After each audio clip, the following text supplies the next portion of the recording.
Well, back in the 1700s, when the Methodist movement was new and growing, there were a lot of rumors and a lot of suspicions about what John Wesley and those Methodists were up to. At one point, a bishop called John Wesley into his office and said, "John Wesley, I have been hearing lots of rumors and gossip about what these Methodists are doing, and I demand that you tell me, in your own words, what exactly a Methodist is."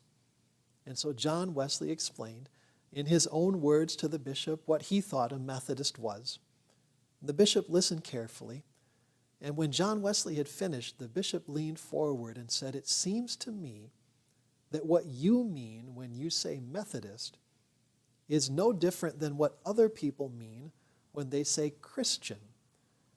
And John Wesley responded, "Exactly. That's what we're all about. We're not trying to invent anything new. All a Methodist is someone who is serious and intentional about walking in the footsteps of Jesus." Most of what we know about Jesus comes from the books we call the Gospels. A gospel is simply a book that tells the story of the life and the teachings of Jesus. The Christian Bible contains 4 Gospels: the Gospel according to Matthew, the Gospel according to Mark, the Gospel according to Luke, and the Gospel according to John.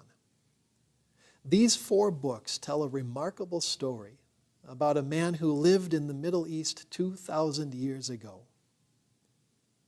Jesus came from humble beginnings. He grew up in the tiny village of Nazareth. His father Joseph was a builder, and the last time Joseph appears in the story is when Jesus was just 12 years old. We don't know much about Jesus as a young adult. There's a good chance that he also worked as a builder. Maybe he cared for his mother, Mary, after Joseph passed away. Sometime around the age of 30, Jesus began a ministry as a wandering rabbi, a religious teacher. He made his way from place to place, teaching people about God's love and God's ways in this world. Everywhere he went, Jesus raised hackles and ruffled feathers, especially among other religious leaders. Jesus preached that God had a special love, a special care and concern for people who were marginalized and oppressed in this world. He befriended tax collectors and sex workers. He preached liberation and transformation for the poor.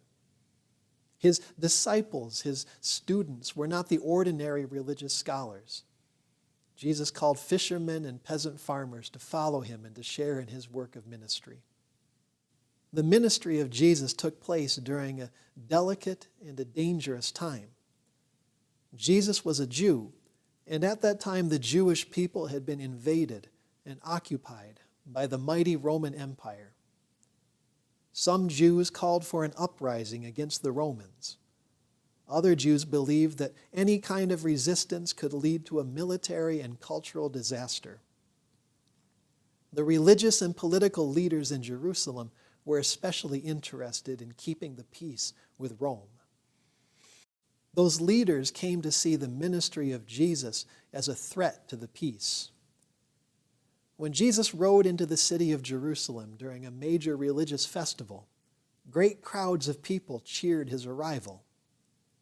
Not long after that, Jesus caused a disturbance in the temple, the place that Jews considered to be the home of God on earth. The religious and political leaders conspired to have Jesus arrested. They tried him in a sham trial and convicted him on false testimony. Jesus was tortured and executed as a traitor and a terrorist on a cross. And it looked as though his movement had come to an end. But 2 days later, something extraordinary happened. A group of women who were disciples and friends of Jesus went to the cemetery where Jesus had been entombed. They found that his tomb was empty. That same day, many of his followers started reporting sightings of Jesus and encounters with him. They shared with each other and with the world the joyful good news that Jesus had risen. That good news of resurrection is at the heart of the Christian faith. The followers of Jesus came to believe that in the life of Jesus, we have experienced nothing less than God's love in human flesh, living and walking among us. For 2,000 years now, followers of Jesus have been living out his teachings and working to understand the meaning of the resurrection.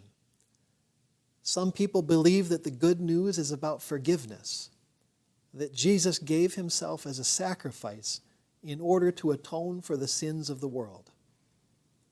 Other people believe that Jesus on the cross taught the world a new way of living and dying.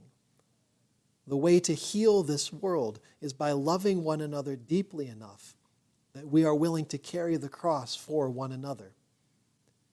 Other people believe that Jesus died in order to expose the evil powers of empire and injustice. And he rose in order to demonstrate that those powers are nothing compared to the power of love. We can spend a lifetime studying the teachings of Jesus and still find that we have much to learn. We could spend 1,000 years talking about the death and resurrection of Jesus and still find that there is more to say. And that's what we do at the church. We study and we seek to walk in the ways of Jesus. We proclaim the good news of Jesus' resurrection to a world that is short on hope. We embrace mysteries together. We wrestle with questions that don't have easy answers, and we discover that somehow, in the midst of all of that wrestling, God heals our souls and forms us.